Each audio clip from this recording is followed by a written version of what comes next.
Quiero que allí donde tú estás puedas cerrar tus ojos, que presentemos este tiempo de la palabra. Dile: Señor, he venido para escuchar tu voz. He venido, Señor, para ser edificado con tu palabra. Gracias, Señor, porque tu palabra es viva y es eficaz y es más cortante que espada de dos filos. Yo te pido que en esta mañana, Señor, tú seas ministrando el corazón de tu iglesia, así como impactaste el mío, Señor, cuando lo estaba estudiando. Que hoy nuestros ojos de nuestro entendimiento puedan ser abiertos para comprender a cabalidad estos principios espirituales que hoy tienes para enseñarnos. Espíritu Santo, henos aquí con un corazón enseñable, henos aquí con un corazón dispuesto a escuchar tu voz. Hoy tomamos nuestra mejor actitud de receptividad, de atención, para poder, Señor, recibir en nuestro espíritu lo que tú tienes para nosotros. En el nombre de Jesús, amén y amén. Ay, es que no las encontraba. ¿Dónde estaban? No, estaban perdidas, sino, gracias, Carmen. Ahora sí los veo, sé quién vino y quién no. Muy bien, vamos a la palabra del Señor. Hoy vamos a hablar de algo que he titulado Vive tu fe en comunidad. Yo quiero saber en esta mañana cuántos hijos de Dios hay aquí. Levánteme su mano, amén. ¿Cuántos han tenido un encuentro real con Cristo? Levánteme su mano, amén. Así que si tú has tenido ese encuentro real con Cristo, entonces esta palabra es para ti, porque necesitamos vivir nuestra fe en Cristo en comunidad. Así que quiero que usted lea conmigo, por favor, Efesios capítulo 2, a partir del verso 11, y espero que usted sea altamente impactado con este texto como yo lo fui. Y a mí me pasa algo curioso cuando estoy estudiando la palabra, cuando estoy preparando algún tema. Generalmente me encierro, estoy ahí sola y comienzo como a sorprenderme yo misma y digo: wow, no, tanto eso, ¡oh, no, tremendo! Y soy así, parezco como una loquita. Y este fue uno de los textos que Dios esta semana me ministró. Y vamos a hablar tres cosas en esta mañana. Número 1, el privilegio de ser iglesia. Número 2, la esencia de la iglesia. Y número 3, características de la iglesia. Vamos a ver esas tres cosas en esta mañana, así que lea conmigo, atento, por favor. Pablo está diciendo a la iglesia de Éfeso: por tanto, acordaos de que en otro tiempo vosotros, los gentiles, en cuanto a la carne, erais llamados incircuncisión por la llamada circuncisión hecha con mano en la carne. Verso 12. En aquel tiempo estabais sin Cristo, alejados de la ciudadanía de Israel y ajenos de los pactos de la promesa, sin esperanza y sin Dios en el mundo. Pero ahora en Cristo Jesús, vosotros, escuche, que aquí empieza lo teso.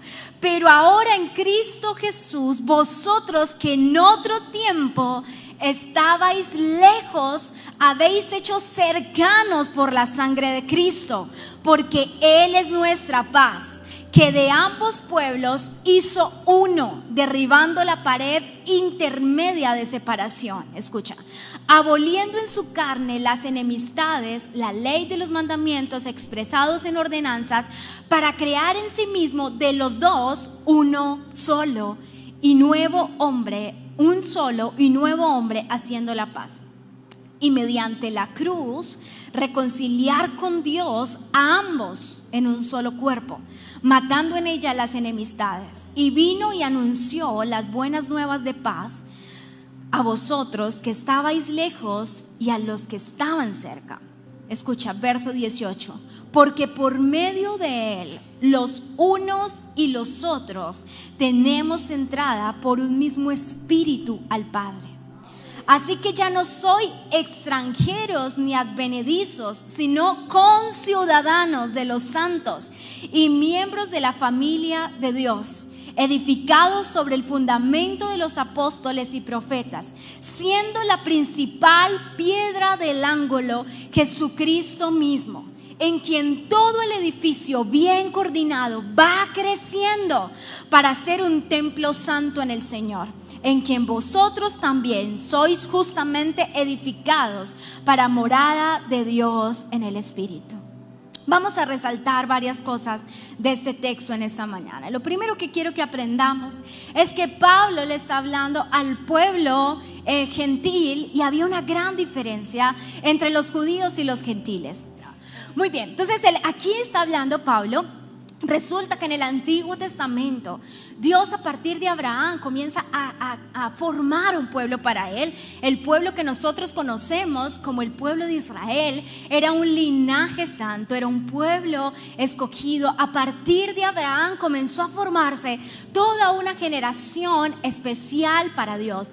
Hasta hoy el pueblo de Israel es un pueblo escogido por el Señor. Así que Pablo, cuando ustedes conocen la conversión de Pablo, Pablo era judío, sin embargo había sido formado en las tradiciones romanas y tenía ciudadanía romana. Así que la Biblia dice por allí en un texto, probablemente lo has leído, que dice: a los suyos vino, pero a los suyos, ¿qué? No le recibieron. La salvación, el plan, Génesis 3, Adán y Eva pecan, Dios tiene un plan de redención para toda la humanidad, pero específicamente un plan de salvación para su pueblo. Pero Jesús viene a la tierra y su pueblo, el linaje, la casta, el pueblo que desde antes Dios había formado de cero y le había dado el linaje hasta llegar al rey David, hasta llegar a Jesús mismo a través de un linaje. Por eso los judíos son tan orgullosos y para ellos es tan importante el linaje. Por eso tú encuentras en la Biblia genealogías, porque para ese tiempo era muy importante saber de dónde venías, saber quién había sido tu padre, saber de qué generación tú estabas. Por eso existen las genealogías en la Biblia. Y el pueblo de Israel era un pueblo escogido. Sin embargo, ese mismo pueblo que Dios había escogido, cuando Él vino, no le reconoció, no le aceptó. Así que cuando los judíos no reconocen ni aceptan esa salvación tan grande, el Señor dice: ha llegado el momento de extender este mensaje de vida, estas buenas nuevas, a todo pueblo, a toda nación que no tenga que ver con linaje de Abraham. Y esos son los que llamamos los gentiles. Cuando tú te acercas a la Biblia y encuentras la palabra gentil, se está refiriendo a toda persona que no era parte del linaje de Israel, de toda persona que no venía de la descendencia de Abraham. Esos eran los gentiles, la gente idólatra, pagana, de otras naciones. Y siempre había una gran distinción entre los pueblos. Los judíos miraban así como medio rayados a los gentiles. Ustedes no saben quiénes somos nosotros, el pueblo elegido, el pueblo escogido por Dios. Ustedes son una manada de idólatras, de pecadores, y sobre nosotros sí están las promesas, los pactos. Porque para aquel tiempo esos pactos que Dios había hecho a Abraham, a Isaac, a Jacob y todo ese montón de promesas, para ellos eran valiosísimas. Pero ellos sentían que era un pueblo exclusivo, un pueblo único. Así que las demás naciones eran naciones que nada que ver con Dios. Esos eran los gentiles. Y Pablo en ese texto se está dirigiendo a los gentiles. Ahora, ¿por qué me impacta tanto este texto? Porque dígale el que está a su lado: usted es un gentil. Usted es un gentil. ¿O hay algún judío acá, pues judío de pura cepa?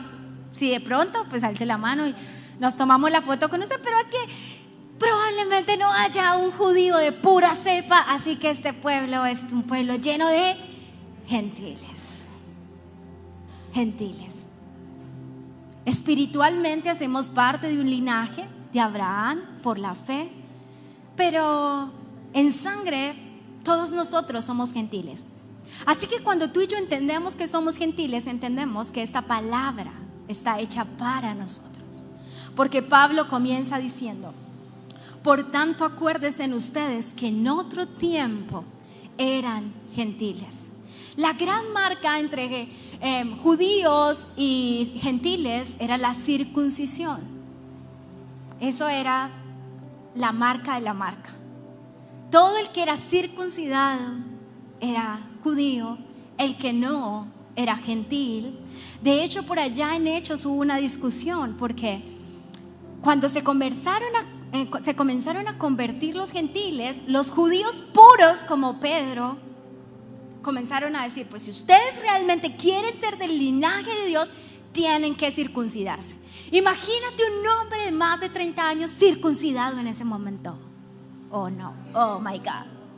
Aquí es donde los hombres dicen: hoy no. Ay, sí, gracias.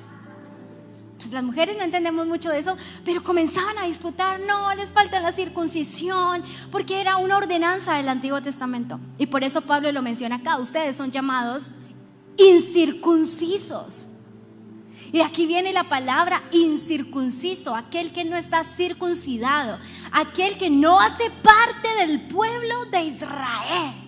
Y Pablo le está hablando a esta gente incircuncisa y gentil, y les está llevando a recordar algo. Y eso es hermoso, porque tú y yo como gentiles en esta mañana necesitamos recordar esto que Pablo le está recordando a los gentiles de su época. Dice: en aquel tiempo ustedes estaban sin Cristo, alejados de la ciudadanía de Israel y ajenos a los pactos de Dios. ¿Puedes recordar aquel momento en tu vida en donde estabas lejos de la ciudadanía de Dios? ¿Puedes recordar en este momento cuando no conocías al Señor? Eso es lo que Pablo le está diciendo a este pueblo. Acuérdense, ustedes un día estaban lejos de la ciudadanía de Dios. Acuérdense que ustedes un día no eran herederos de las promesas que Dios había dado sobre su pueblo. Les dice: ustedes estaban sin esperanza y sin Dios. ¿Y cuántos se identifican con este texto? ¿Cuántos estuvieron así en algún momento de su vida? Sin promesa, sin esperanza, sin Dios, lejos totalmente de Dios. Y Pablo le está recordando a este pueblo, y nos recuerda a nosotros en esta mañana, que necesitamos entender cómo estuvimos en algún momento. Sin promesas, sin ciudadanía, sin Dios, sin esperanza. Pero es tan hermoso porque dice el verso 13: pero ahora en Cristo. Ahora.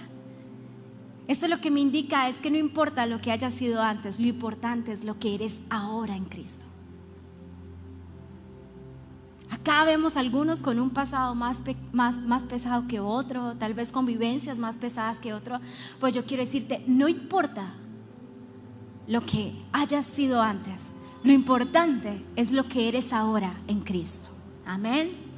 Así que cuando el enemigo se levante para acusarte y para señalarte, recuérdale que está en lo cierto, que antes estabas muy lejos de Dios, pero que ahora en Cristo, miren tan lindo ese texto: vosotros que en otro tiempo estabais lejos, ahora habéis sido hechos cercanos por la sangre de Cristo.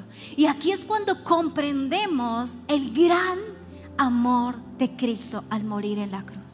¿Sabes que de las grandes victorias que Cristo obtuvo por nosotros en la cruz fue acercarnos a Dios, acercarnos al Padre? Imagínate esto era exclusivo para el pueblo de Israel, pero ahora el abanico se abre, y ahora no solamente son los judíos los que están cerca, sino que ahora todo gentil que reconoce a Cristo como Salvador es hecho cercano al Padre. No tienes que estar lejos, porque Cristo pagó un alto precio para que tú estés cerca del Padre. Se pagó un costo muy alto para ti que estabas lejos, acercarte y correrte hacia donde el Padre. Dice que Él es nuestra paz, y Él derribó la pared intermedia, todo lo que nos dividía, todo lo que nos separaba. Entonces escucha esto, el contexto. Aquí está Israel, aquí están los judíos. Los separaban la ley, la Torá, los separaba el linaje. Pero ahora con Cristo, el Señor derriba toda pared, y ahora dice el texto que de dos pueblos hizo uno. Así que para Dios ya no importaba si eras judío o eras gentil. Lo importante es que hubieras reconocido la obra de Cristo en la cruz en tu vida. Ahora lo importante era que habías entendido el sacrificio de Cristo. Dios hizo un solo pueblo. Dice, y mediante la cruz reconciliar con Dios a ambos en un solo cuerpo. Reconciliar a aquellos judíos que se convertían y reconciliar a aquellos gentiles que se convertían, y ahora somos uno, somos un pueblo, somos una iglesia. El texto nos dice que ahora por medio de Él, de Jesús, los unos y los otros tenemos entrada por el mismo Espíritu, entrada por el mismo Espíritu. Y quiero que tú y yo entendamos algo en esta mañana.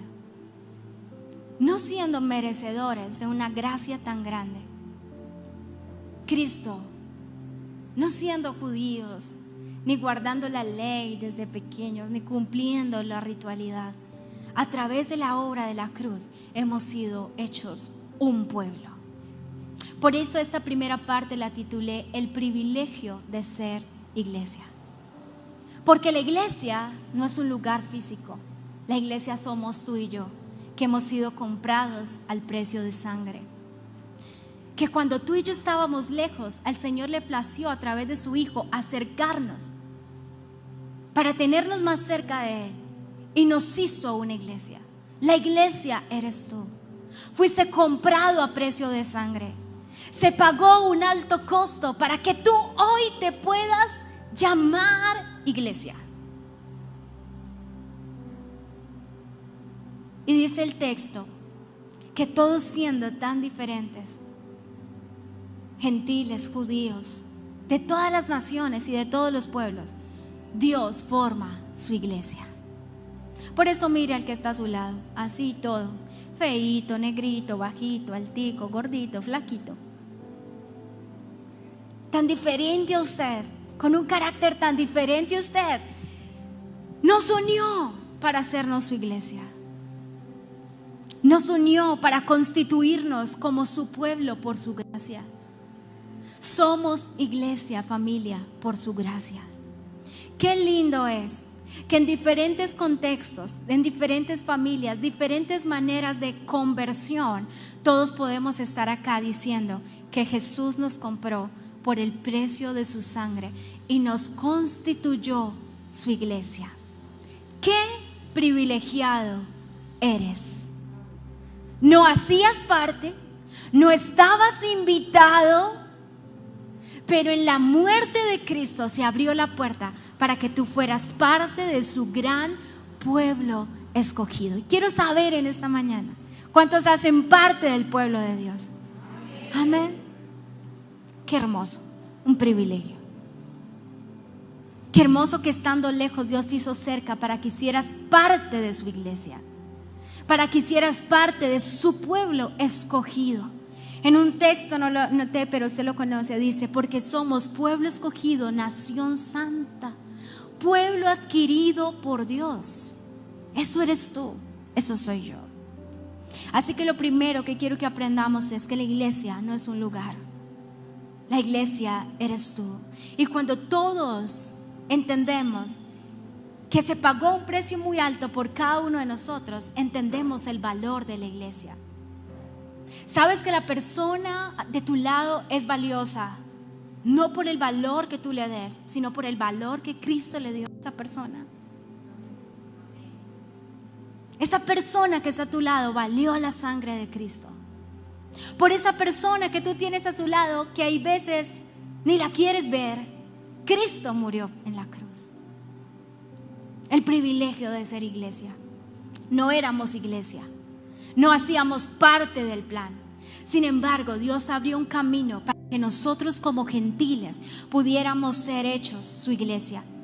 Y dice el texto, nos hizo conciudadanos de los santos. ¿Y sabes qué significa conciudadanos? De una misma ciudad.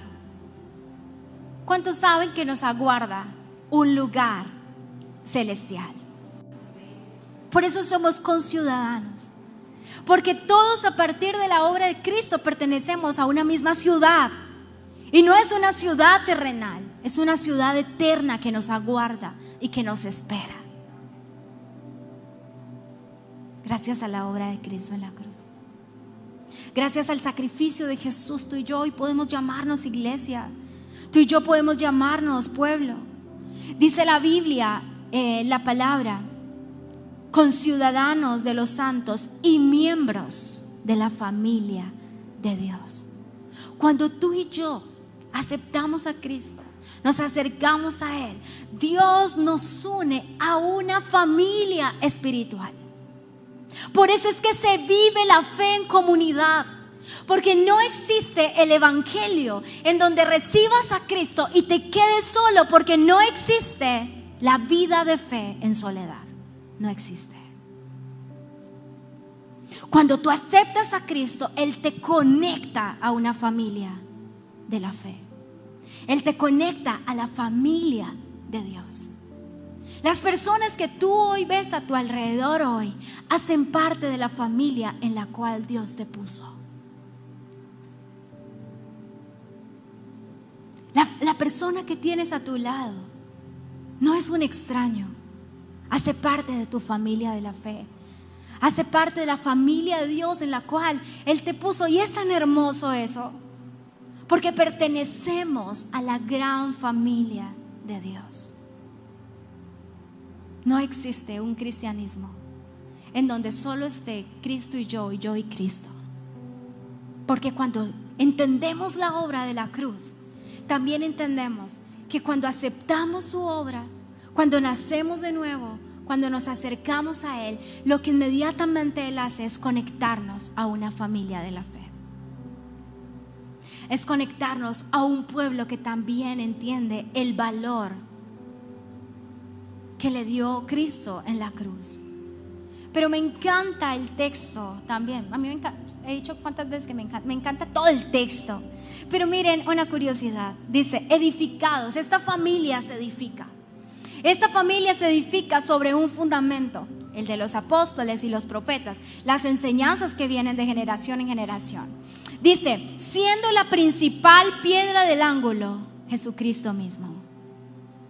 Esta familia de Dios, la que tú consideras hay veces tan disfuncional, la que tú hay veces te has expresado de la familia de Dios diciendo, oh, increíble, que gente así haga parte de la familia de Dios. Dice que esta familia se va edificando sobre un fundamento, sobre una piedra angular. Quiero que si tienen la imagen, esa piedra roja que ustedes ven ahí es la piedra angular de esa edificación. Lo que la piedra angular significa es que a partir de esa piedra se va a construir toda esa edificación que ustedes están viendo. La piedra angular era la base y el estándar sobre el cual se construía un edificio, obviamente en esos tiempos. Cuando la piedra angular estaba en la posición correcta, estaba firme, todo ese edificio podría ser construido.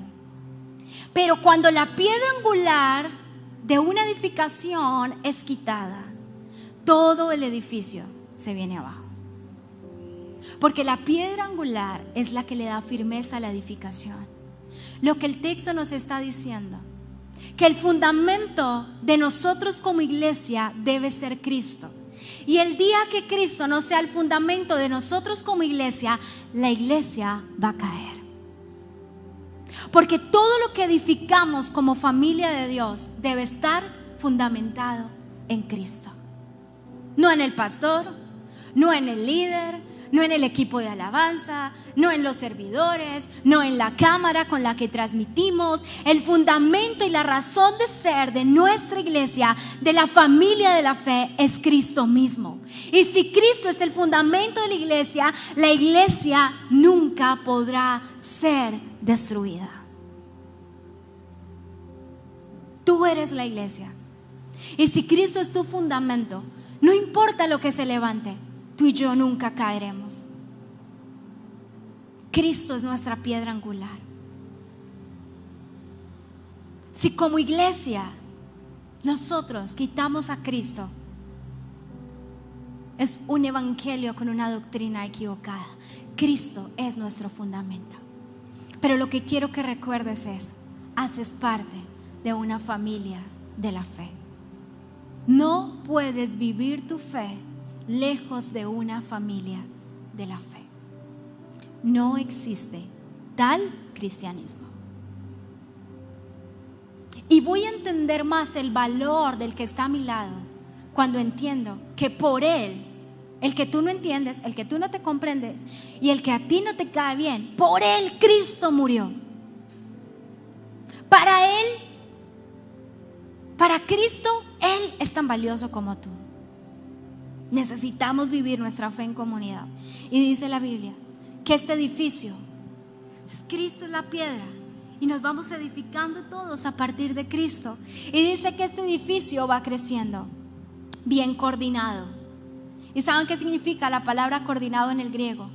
Que encajan perfectamente para funcionar de una manera eficiente y efectiva.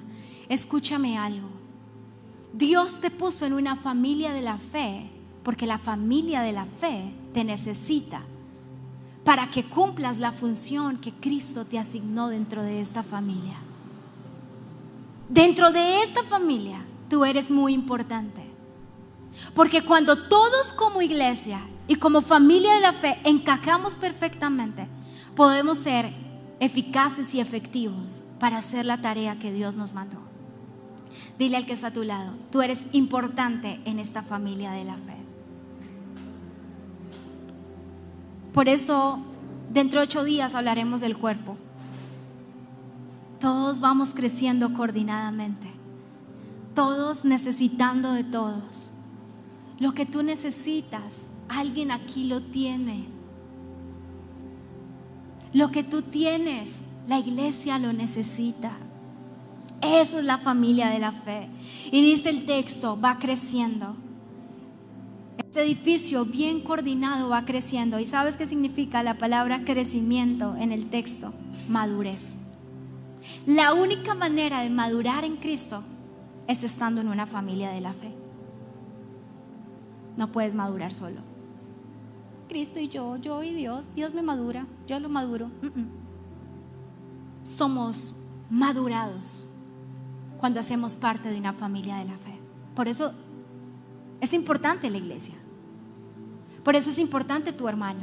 Por eso es importante que vivas tu fe en comunidad. Porque cuando tú vives tu fe en comunidad, maduras, creces, eres edificado. El texto dice: un progreso continuo en la vida de la fe. Eso es madurez. Vas viendo cómo vas creciendo. A nosotros nos llena tanto de gozo y de felicidad ver cuando la gente crece, ver cómo llegaron y ver cómo son ahora.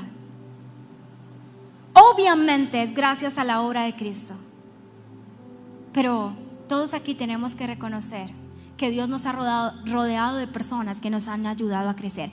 Quiero que me levantes la mano si tú reconoces que en tu vida de fe has necesitado de alguien, de muchos, para crecer.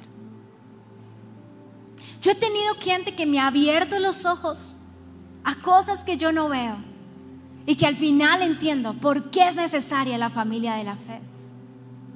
Porque hay veces somos tan tercos, llevados de nuestro parecer, y Dios tiene que mandar a ese hermanito a decirnos: yo creo que estás equivocado, yo creo que vas por un camino incorrecto.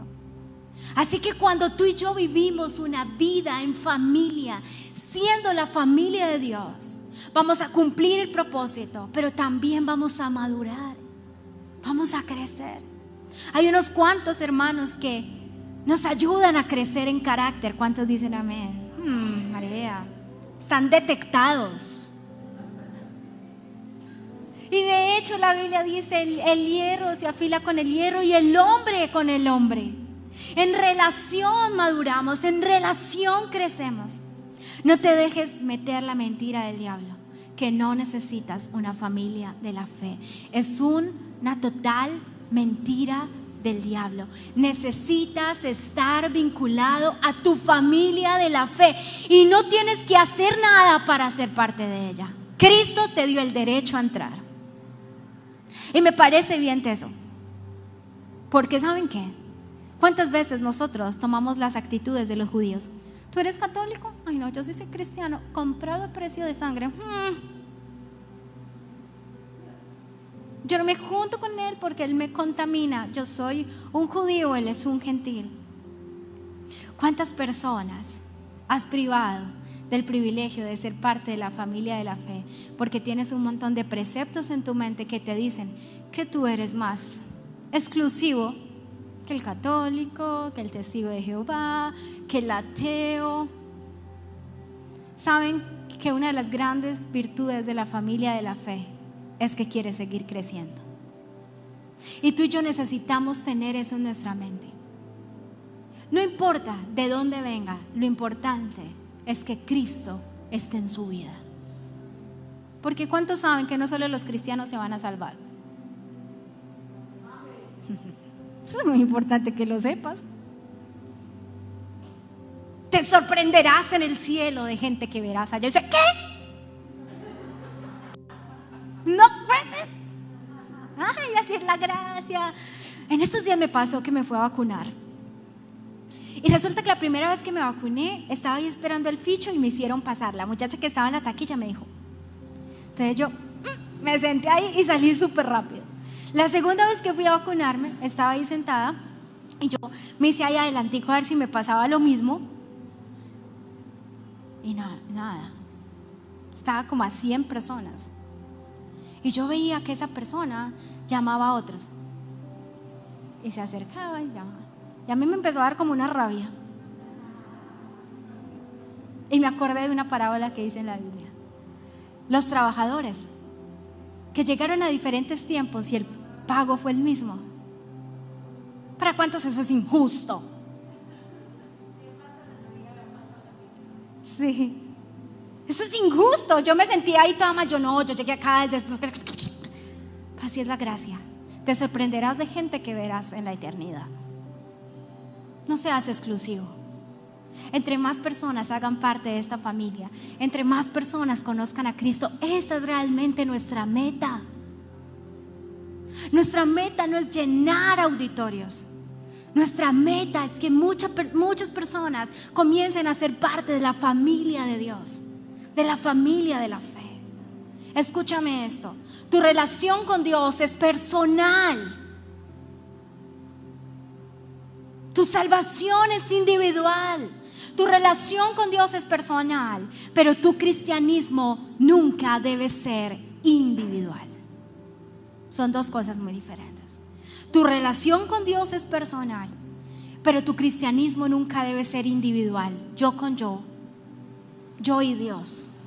No existe un cristianismo de individualismo. No existe. Segundo, la esencia de la iglesia. ¿Cuántos con este texto, entendiendo el precio, entendiendo el valor, entendiendo que no hacíamos parte de Dios, nos hizo parte, entendiendo que éramos extraños, dice la Biblia, ahora ya no son extranjeros ni advenedizos? Advenedizos significa extraños. Antes ustedes, los que eran excluidos, ahora por Cristo están todos acá y de dos pueblos hizo uno. ¿Cuántos sienten en esta mañana que es un privilegio ser la iglesia de Cristo? ¿Cuántos de verdad en esta mañana podemos entender que es un gran privilegio hacer parte de la familia de Dios? Aún es tan hermoso. En estos días en ISIC en casa lo vimos. Cuando se acerca la madre y los hermanos de Jesús, se acercan a Jesús y le dicen: allí está tu madre y tus hermanos. Tal vez yo creo que María y los hermanos de Jesús se acercaron como diciendo: usted no sabe quién soy yo. La mamá, 9 meses, la barriga, los hermanos. Y probablemente ellos estaban esperando que Jesús les diera tal vez algún lugar de privilegio. Y Jesús va a responder algo que suena fuerte cuando lo leemos, y es que dice: ¿quién es mi madre? ¿Quiénes son mis hermanos? Todo aquel que hace la voluntad de mi Padre, esos son mis hermanos y mi madre. En otras palabras, quiero decirte algo. Muchas veces cuando tú y yo no hemos tenido una buena figura de familia, Muchas veces cuando nuestras familias han sido distorsionadas y no contamos con ellos para nada, Dios nos une a una familia de la fe para rodearnos de gente que nos ama y que está con nosotros. Así que si tú no tienes una familia natural, Dios te ha unido a una familia espiritual. Por eso hay textos que dicen cosas como: ¿se olvidará la mujer de la que ha dado a luz? Difícilmente una mujer que ha tenido un hijo se olvidará de eso. Pero dice el texto: pues aun si ella se olvidara de ti, yo nunca me olvidaré de ti. Por eso hay textos que dicen: aunque tu padre y tu madre te dejaren, con todo Jehová te recogerá. Lo natural, lo ideal es que todos tuviéramos una buena familia terrenal. Pero cuando las circunstancias nos llevan a no tenerlas, cuando conocemos a Cristo, Él nos da una nueva familia. Qué bueno que tú hagas parte de esta familia. Qué bueno que sin importar cómo es tu familia terrenal, hoy puedes hacer parte de esta familia de la fe, esta familia en Dios. Y esa es la esencia al final de la iglesia. Hechos capítulo 2, versículo 1. El privilegio de ser iglesia. Número 2, la esencia de la iglesia. Cuando llegó el día de Pentecostés, estaban todos unánimes juntos, y de repente vino del cielo un estruendo como de viento recio que soplaba, el cual llenó toda la casa en donde estaban sentados. Y se les aparecieron lenguas repartidas como de fuego, asentándose sobre cada uno de ellos. Y fueron todos llenos del Espíritu Santo, y comenzaron a hablar lenguas según el Espíritu les daba que hablasen. Moraban entonces en Jerusalén judíos, varones piadosos, de todas las naciones bajo el cielo. Y hecho este estruendo, se juntó la multitud, escuchen, y estaba confusos, porque cada uno les oía hablar en su propia lengua. Y estando atónitos y maravillados, decían: mirad, ¿no son los galileos todos esos que hablan? ¿Cómo pues les oímos nosotros hablar cada uno en nuestras lenguas en la que hemos nacido?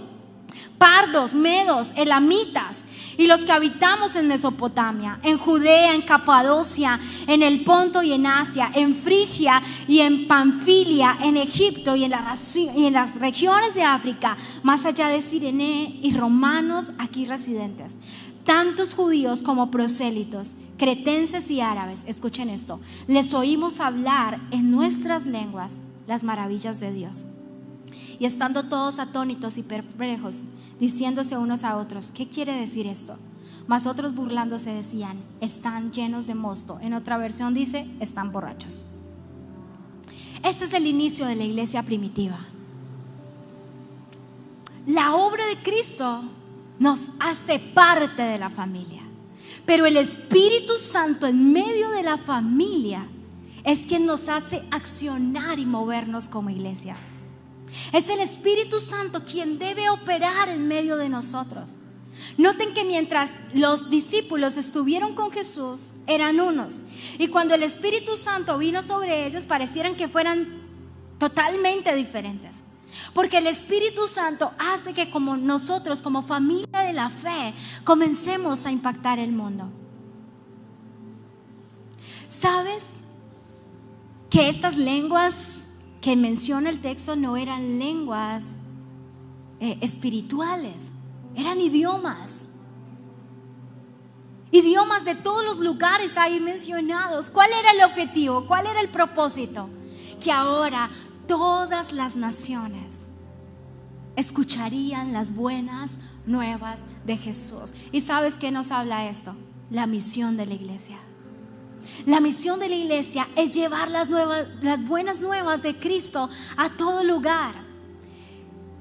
No necesitamos hablar tal vez como ellos, que necesitaban otros idiomas para invadir al mundo. Pero sabes que alguien necesita lo que tú tienes para conocer a Cristo. Algo así lo que habla Pedro: la multiforme gracia de Dios. El Espíritu Santo es quien como iglesia nos lleva a operar. Una iglesia que no tiene el Espíritu Santo es una iglesia muerta. Es una iglesia que no puede impactar. Es una iglesia que, como dice el texto, no tiene poder. La iglesia fue comprada con sangre, pero el Espíritu Santo es quien lleva a la iglesia a moverse. El Espíritu Santo es quien nos ayuda a caminar en poder. Y cuando hablo iglesia, no me refiero a los eventos que hacemos, a los cultos que hacemos, a los encuentros que hacemos. Cuando hablo de iglesia, hablo que en ti está el Espíritu Santo para que vayas e impactes el lugar en donde Dios te ha puesto. Para que vayas y trastornes los lugares, tu familia en donde Dios te ha puesto. Sin el Espíritu Santo es imposible. Sin el Espíritu Santo no pretendas que nadie se acerque a Cristo. Pero cuando el Espíritu Santo está sobre la iglesia comienza a hacer cosas extraordinarias. La iglesia primitiva comenzó a impactar cuando todos fueron llenos del Espíritu Santo. Quiero hacer una pregunta en esta mañana. ¿Cuántos están llenos del Espíritu Santo? Quiero que con sinceridad, si tú consideras que estás lleno del Espíritu Santo, por favor levanta tu mano. Y esto es importante y lo pregunto por una razón. Porque estar lleno del Espíritu Santo no es hablar en lenguas. Porque estar lleno del Espíritu Santo no es que tú estés en tu casa y pase lo que pasó en Hechos, que un viento recio sopló. ¿A cuántos les ha soplado el viento recio? A mí sí, cuando uno va en moto, cuando está haciendo un ventarrón muy los que están bajo el ventilador. No es el Espíritu Santo, es el ventilador. Tranquilos por si alguna cosa. No es una experiencia, es una convicción. El día que tú recibiste a Cristo en tu vida, fuiste sellado por el Espíritu Santo.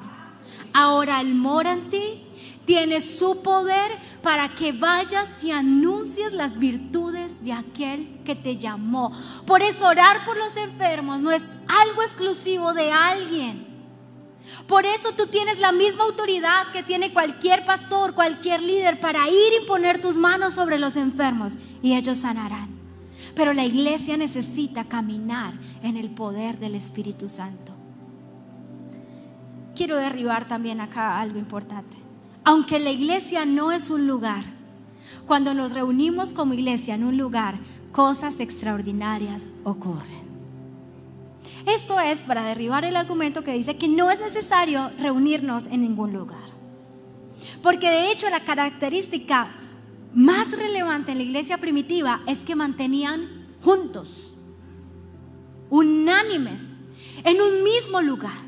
Así que aunque la iglesia no son estas cuatro paredes, cuando tú y yo como iglesia nos reunimos en un lugar como este, cosas extraordinarias ocurren en medio de nosotros.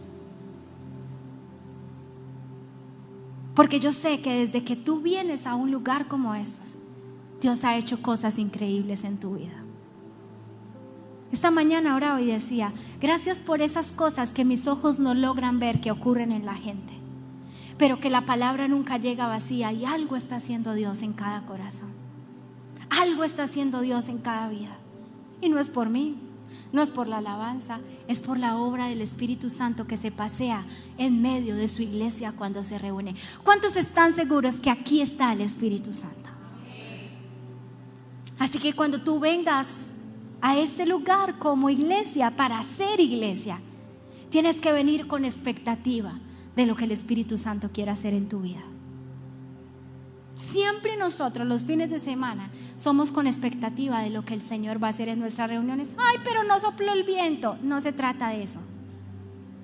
No se trata de experiencias que podamos muchas veces tocar con nuestros sentidos.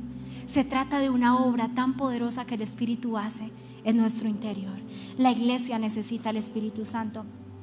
Y en Hechos 1 dice que estaban reunidos en el aposento alto. Quiero que me ponga la foto del aposento alto que tengo en la casa.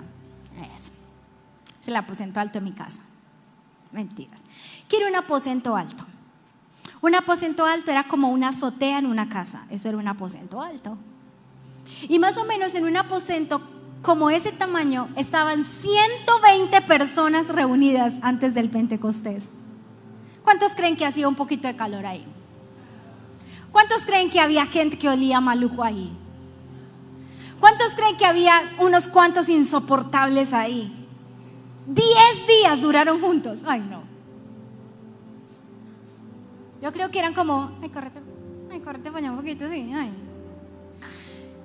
Pero era una orden. Jesús dijo: estén todos unánimes juntos en un mismo lugar y esperen la promesa. 10 días. 10 días esperaron juntos, en un lugar así de pequeñito, en la azotea de una casa. Y estando juntos vino sobre ellos el Espíritu Santo.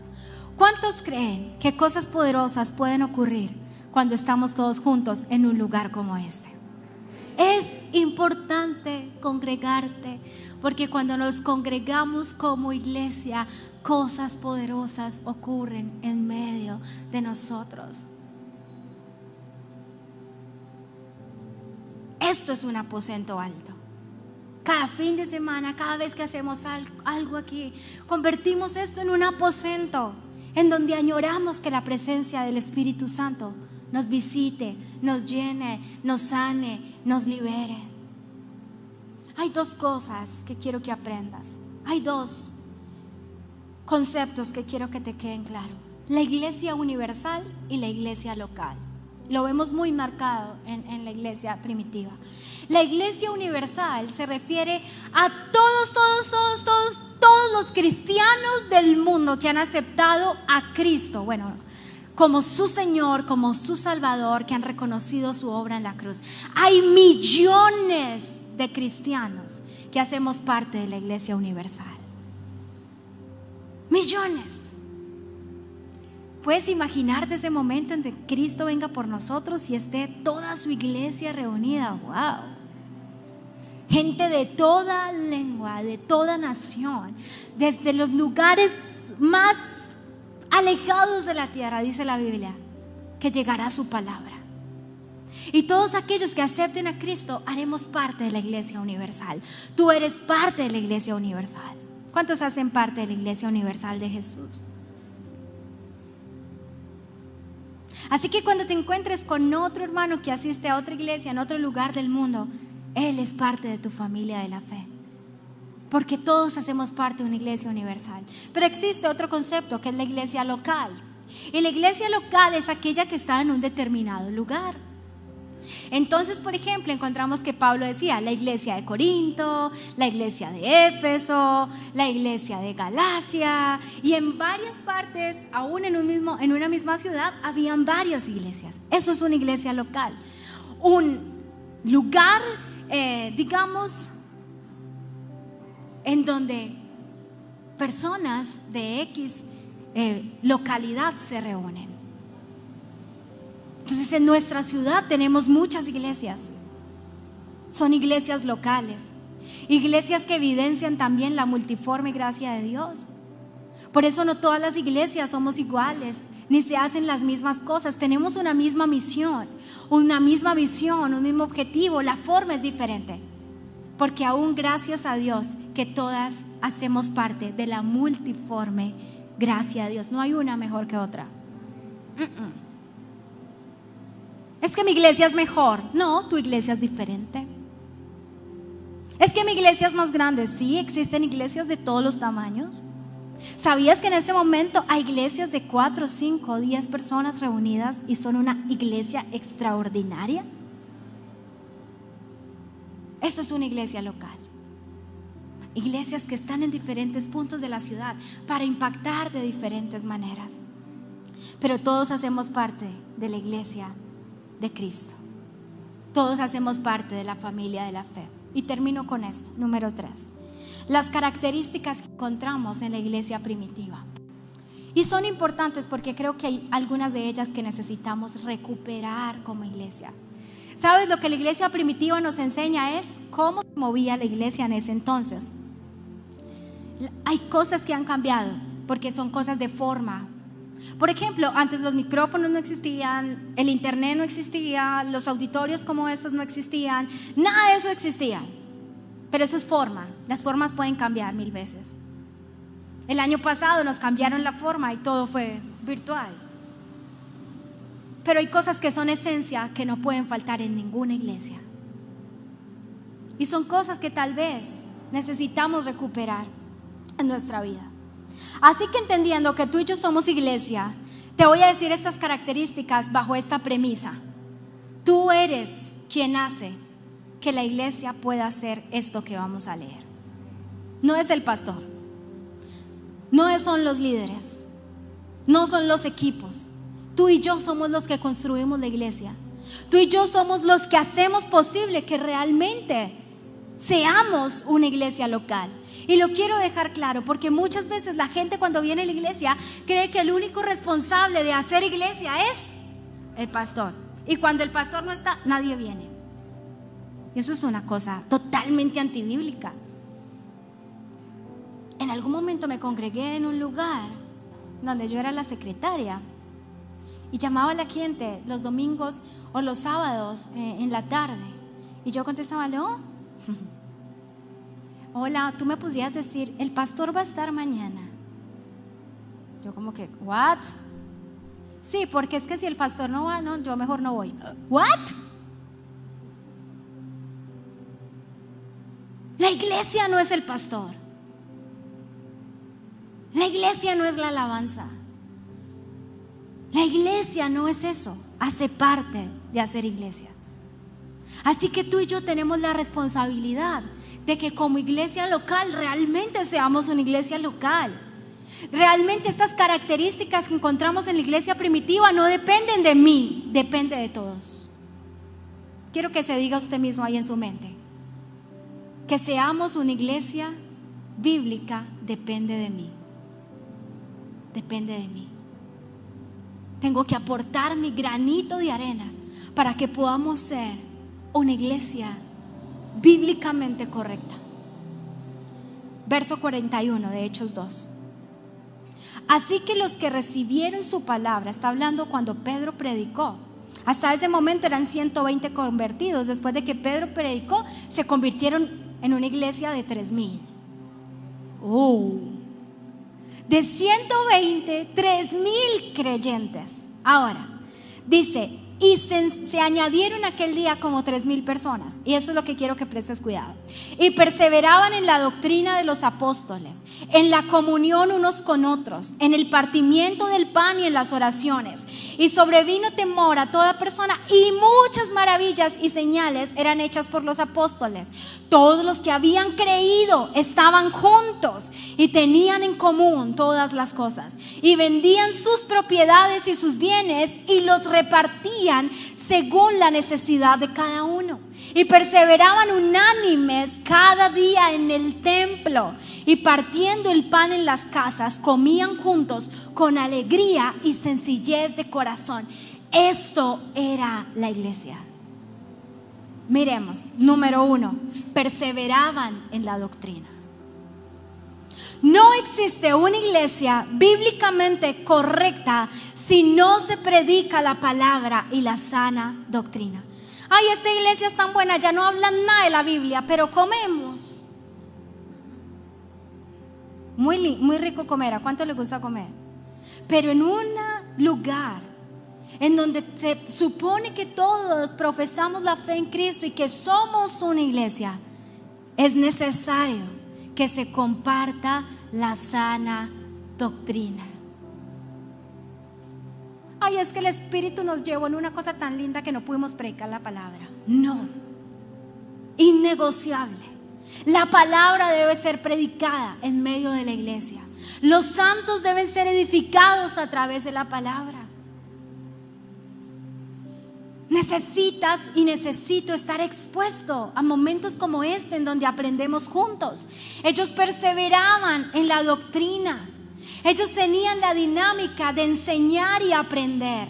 Hay momentos en la vida de iglesia en donde tú enseñas y otros aprenden. Y hay momentos en la vida de iglesia en donde tú aprendes lo que otros enseñan. Y no se predica solo en el púlpito. ¿Cuántas cosas has aprendido del hermano que tienes a tu lado? ¿Y cuántas cosas le has enseñado al hermano que tienes a tu lado de la palabra? La dinámica de la iglesia es enseñar y aprender la palabra. Una iglesia donde no se enseñe la palabra, no es bíblicamente correcta. Ellos perseveraban en la doctrina. Lo segundo, tenían comunión unos con otros. Por eso vida en comunidad. Y en la iglesia enseñan la sana doctrina, pero allá nadie con nadie. Cada uno por su lado. Se acaba el culto y... Iba a decir una frase muy maluca. Una que dice mi abuela, no la voy a decir. Pero como que lleva el... Usted sale, mejor dicho, vea, paticas para correr. Es tan importante que escuches la palabra como que tengas comunión con otros. No hay algo más o menos importante. Todo lo hacía la iglesia primitiva. ¿Qué significa comunión? La iglesia debe ser relacional. Necesitamos estar en contacto unos con otros, orar unos por otros, compartir unos con otros, comunión. Debemos buscar momentos para compartir con nuestros otros hermanos de la fe. No fuimos puestos en una familia de la fe para vivir solos. Necesitamos estar relacionados. Y me gusta mucho lo que dice el texto, porque dice, tenían comunión unos con otros en el partimiento del pan y en las oraciones. ¿Sabe qué me habla a mí esto? Que como iglesia necesitamos tener momentos espirituales y momentos no tan espirituales, como el que vamos a tener las mujeres casadas adultas, que a propósito no puede faltar. Partían el pan, comían, salían. ¿Con cuántas personas de tu iglesia local compartes fuera de este lugar? Ay, no, yo no salgo con nadie.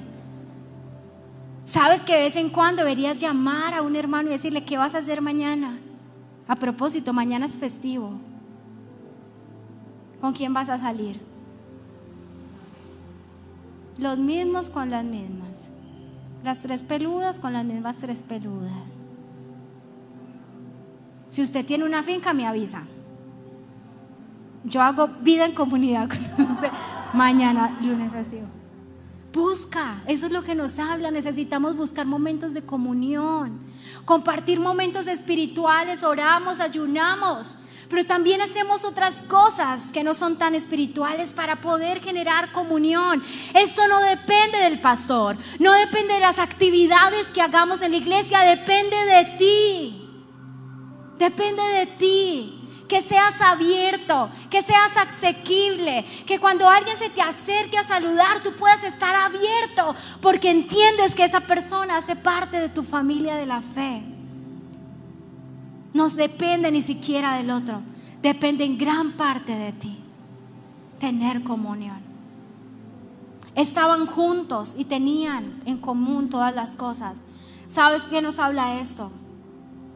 Estaban en los mismos lugares, se congregaban. Hebreos dice, no dejes de congregarte, porque congregarte te hace tener tiempos con las personas de tu familia de la fe. No dejes de hacerlo. Uno creería que en ese tiempo es que la iglesia dejó de congregarse, pero Pablo, yo no sé cuántos años atrás les decía lo mismo. Por favor, no dejen de congregarse como algunos tienen por costumbre. Eso le da un fresquito a uno. Si le pasó a Pablo, no importa, puede pasar en esta época. Pero el texto es tan hermoso, no sé si lo has leído. Dice, mucho más cuando el día se acerca. No dejes de congregarte, y mucho más cuando el día se acerca. ¿Sabes por qué? Porque cuando tú no tienes vida en comunidad, estás abriendo una puerta al diablo para apartarte poco a poco del Señor. Yo y Dios, Dios y yo. No existe vida cristiana sin familia de la fe. ¿Cuántas personas en un momento de desánimo te han llamado y te han dicho, no, tienes que seguir, no te puedes rendir, pecaste, no importa, reunámonos, hablémonos, no quiero nada, salgamos? ¿Cuántas personas de tu familia de la fe Dios ha usado para evitar que te pierdas en el camino? Muchas. No dejemos de congregarnos. Nos une una misma fe. Dice que se ayudaban mutuamente, vendían sus propiedades y las repartían. Qué generosidad. Hoy no se nos pide que vendamos todo, pero sí que ayudemos al que necesita. ¿Cuándo fue la última vez que te preocupaste por un hermano tuyo que sabía que tenía una necesidad?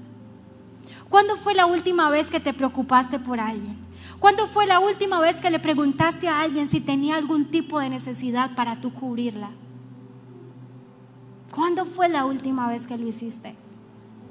¿Cuándo fue la última vez que llamaste a alguien que no has vuelto a ver en este lugar para preguntarle cómo está y si necesita algo de ti? Eso es iglesia. Iglesia es preocuparnos unos por otros. Iglesia es que me duela lo que al otro le duele. Llorar juntos y reír juntos. Eso es una verdadera iglesia. Perseveraban unánimes en el templo.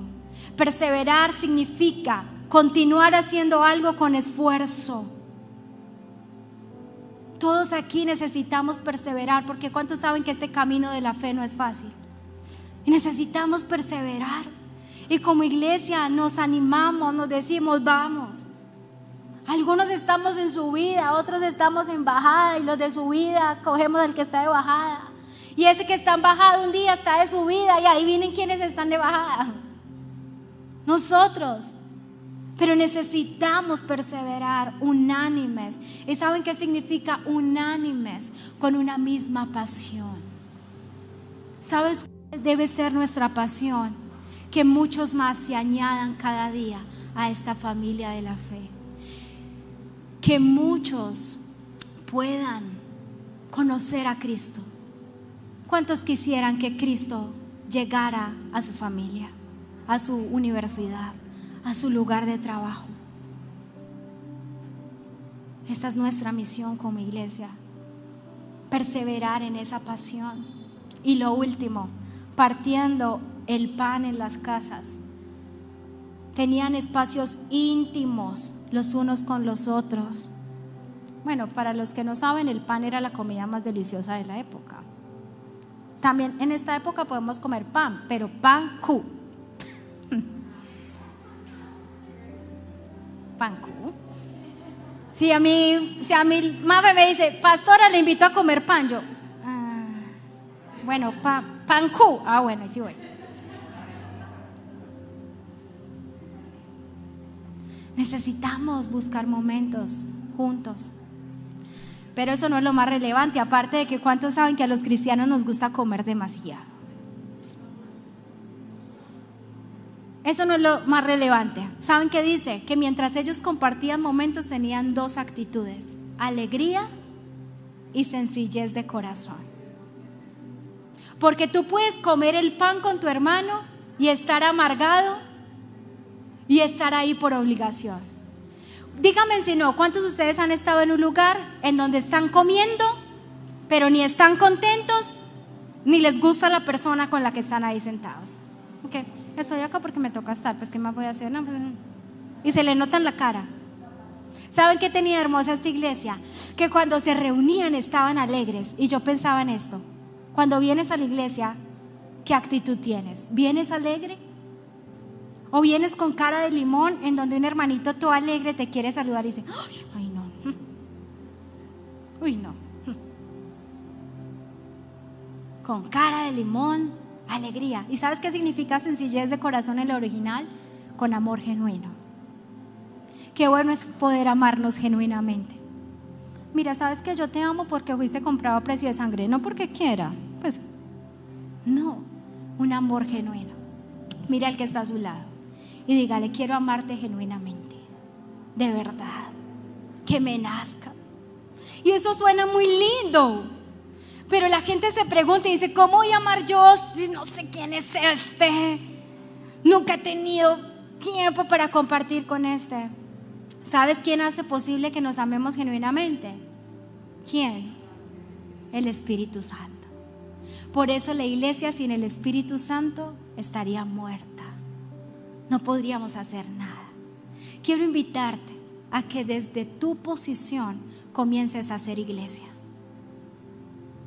Que desde tu posición comiences a aprender, a enseñar, a buscar estar en comunión con otros, a ayudar al que necesita, a compartir espacios no espirituales con personas de la iglesia.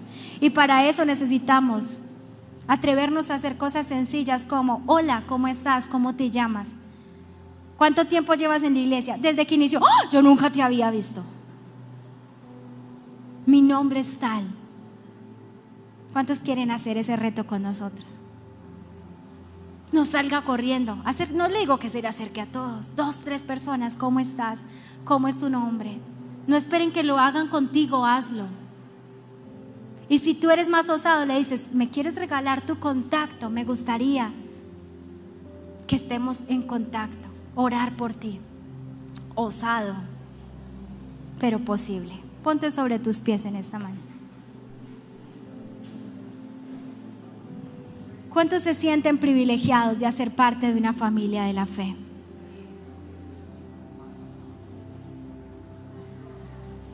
Estoy disponible para partir el pan contigo. Dime al que está a tu lado, diga: estoy disponible para partir el pan contigo ahorita. A propósito, las 12. Cierra tus ojos. Y lo primero que quiero que hagamos es dar gracias a Dios por el privilegio que nos da de ser iglesia. Dale gracias con tus palabras y dile: Señor, gracias, porque siendo gentil a través de la cruz y estando lejano, me pusiste cerca. Porque estando sin promesa, sin esperanza, me llamaste a ti y me uniste a la familia de la fe. Gracias, Señor, es un privilegio saber el costo que te valió, Señor, hacerme parte de esta familia. Gracias porque no existe, Señor, cristianismo, Señor, sin compartir con la iglesia. Gracias, Señor, porque necesitamos vivir nuestra fe en comunidad. Gracias porque aun cuando nuestra familia terrenal falla, tú nos rodeas de familia de la fe que nos levanta, que nos consuela, que nos anima. Gracias por hacernos parte de esta gran familia de la fe. Gracias por nuestros hermanos en todo el mundo que un día como hoy se reúnen también para aprender y para proclamar tu nombre. Gracias por aquellos que aún clandestinamente lo hacen, que no los conocemos ni sabemos lo que sufren, pero que hacen parte de esta iglesia que tú has comprado a precio de sangre. Gracias, Espíritu Santo, por estar en medio de nosotros. Gracias porque tú eres quien nos hace accionar como iglesia, movernos en poder, impactar los entornos en donde nos pones. Gracias, Espíritu Santo. Gracias porque siendo todos tan diferentes, nos has unido en una sola iglesia. Gracias, Señor, porque, Señor, siendo todos, Señor, con tan diferentes talentos, son necesarios para que el edificio bien concertado encajen perfectamente para cumplir su misión. Déjame recordarte, tú eres muy importante para la familia de Dios. Tú no eres un número más en una iglesia local.